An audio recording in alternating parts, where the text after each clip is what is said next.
Move now to question number 2 in the name of Paul Goldsmith. Mr Speaker, my question is to the Minister of Finance. What progress is the government making in its infrastructure investment program, and how will this contribute to building a more productive and competitive economy? Honourable Bill English. In 2009, the government set out a significant long-term plan to pick up investment in infrastructure in order to accommodate a growing economy. In 2009, we set out projects and funding for 5 to 7 years ahead. Among those projects where very significant progress has been made is the rollout of ultra-fast broadband, the near completion of the National Grid upgrade, Waterview and the Waikato Expressway roads are well underway. Significant investment in rolling stock, ferries and rail track upgrades have occurred in Kiwi Rail, and there is very significant progress on Metro Rail investments in Wellington and Auckland. And just recently, the government announced the first $80 million for water storage and irrigation projects.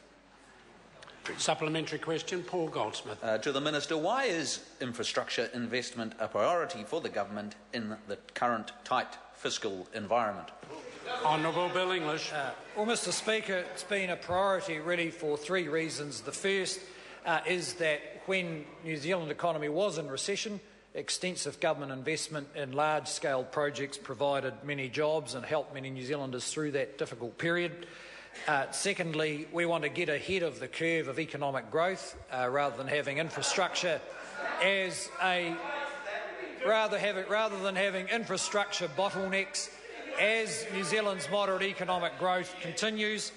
And thirdly, it's turned out that with the earthquakes in Christchurch, we have needed all the expertise and focus the government has brought to infrastructure investment. Supplementary question, Paul Goldsmith. To the Minister, what results have been delivered from the government's large infrastructure investment program? Honourable Bill English. Well, Mr Speaker, there's any number of results. I'll just take you through a few of them. By the middle of this year, around 300,000 businesses and homes will be able to connect to ultra-fast broadband, and around 1,300 schools and 30 hospitals will have fibre at the gate. We have the first school in New Zealand to be built under a PPP has opened at Hobsonville. The new prison at Wiri will get underway as the first PPP, which will be a big step up in terms of rehabilitation of our imprisoned population.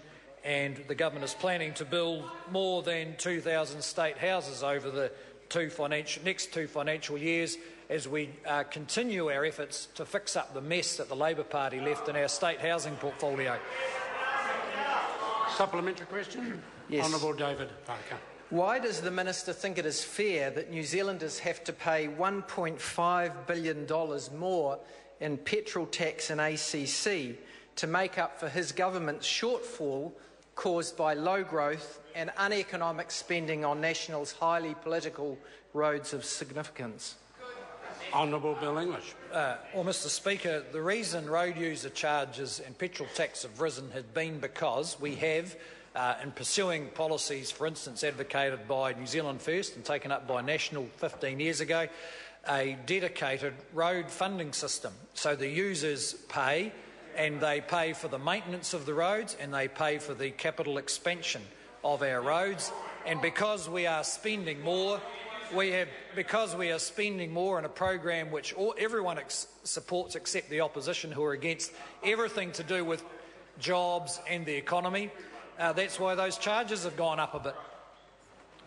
Supplementary, Paul Goldsmith. To the Minister, how will the government improve the management of its substantial infrastructure assets? Honourable Bill English. Well, Mr Speaker, while it is certainly worthwhile to focus on new projects and the funding of them, it's actually more important that we improve the management of our extensive infrastructure that is already in place, because after all, most New Zealanders will be using existing older infrastructure, not new infrastructure. So the government has set out in the 2011 infrastructure plan 6 guiding principles to improve the management of existing assets and also to improve decision making for future investment to ensure that the billions we take off taxpayers and New Zealanders to spend on infrastructure when they pay their PAYE every week, that we spend that money wisely. Question number 3, Grant Robertson. Thank you, Mr. Speaker. My question